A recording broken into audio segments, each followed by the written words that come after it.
Pastels! Have you ever wanted to use them as your background color, but you don't know what you even need to start? This is actually a common concern for artists when using a new art medium. So today I'm going to show you 3 tools you need to use pastels in your background. Plus, stick around to the end for a bonus tool that no one knows about, but everyone should use. Jumping right in, the first tool you need is pastels. Yes, I know I stunned you with that one. But there are lots of pastels out there, so you might get stuck on this first step. I suggest pan pastels. However, I recommend you buy just one. Yes, you heard me right, just one to start. They can come in large sets that can be a bit expensive, but you don't need a whole set to begin. You can buy colors individually online. What color should you buy? Well, that's a bit of a personal question for each artist. I recommend you go look at your past colorings and art. What colors do you use the most? Do you lean more towards earth tones like browns and greens and oranges? Or are you all about cool colors like blues and purples? Choose a hue that fits into the color scheme that you use frequently. This is your test and experiment color. I'll include a link to pan pastels in this video description if you want to go check them out. Next, you might be asking why I suggest pan pastels. Excellent question. Several reasons. A, they are super bright colors. These pastels are soft and have less binder in them, so there's nothing diluting their strong color pigments. B, they play nicely with colored pencils. One of the most common mediums artists and colorists use are colored pencils, so it just makes sense to use something that can work with pencils. C, they are erasable. Yes, part of creating a lovely background is being able to erase it. And that leads me nicely to the next tool you need for a pastel background. Erasers! So we have a pan pastel which is erasable. Naturally, we need erasers. Why? Because no one is perfect, and sometimes we go over the lines. Also, we can use erasers to create interesting effects and textures in the pastels, and there are 2 different types of erasers I recommend. First, the Tombow Mono Zero eraser. I'm especially a fan of the size 2.3 millimeter. This is for your precision erasing, fine lines, extra small details, crisp detailed erasing at its finest. This is the eraser for you.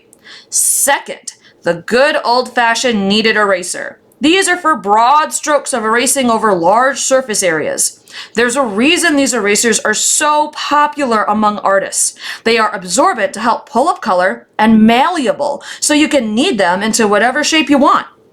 I strongly recommend both erasers, but if you had to choose just one, then go with the kneaded eraser to start. You can twist it to a small, precise shape to erase little areas on your paper. It won't be as precise as the Tombow, but it'll do in a pinch. Get it? Pinch, kneaded eraser, malleable? Okay, moving on. So what about you? Do you like to use a variety of erasers when you color, or is there just one eraser to rule them all in your art studio? Leave a comment and let me know. And finally, the last tool for your pastel background, applicators. Pan pastels come with applicators when you buy the sets, and you can buy them separately. However, you can also buy makeup applicators in bulk for way less money. If it's gentle enough to go on your face, it's gentle enough to go on paper. I like the eyeshadow applicators for smaller detail work with pastels and larger makeup applicators for large surface areas. And seriously, as an artist and mom on a tight budget, I love getting affordable art supplies in bulk. You can experiment with these applicators and pastels on scrap paper, but they are very easy to use together.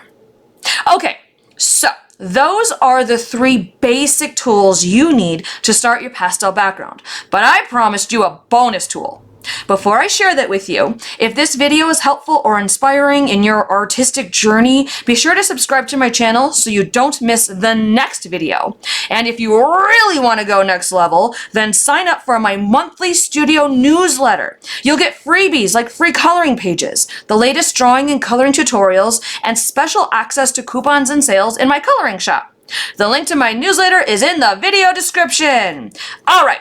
So we have our pastels, our erasers, and applicators. What else do we need to start our coloring pastel background journey? Bonus! Mall stick. Such a random tool, but if you do any coloring for extended time, you should have it. These doodads were initially recorded in the 16th century. It's a German word, roughly translates to painter stick, which makes sense because it is a stick with a padded ball at one end that painters used. The padded end goes next to the art on the table or whatever surface you're working on. The raised stick is where you rest your arm or wrist. This is all about comfort and ease. The mall stick will help your arm and shoulder relax while you color. That means less muscle strain and less neck pain. Also, it helps prevent your hand from brushing on your pastel background, which would cause the dreaded smudging that all artists despise. Remember, pastels are soft and can smudge easily. The mall stick will help prevent all of that. There's a nice one with an aluminum rod and artificial leather ball that works pretty well. Naturally, I'll put that link for you in the video description.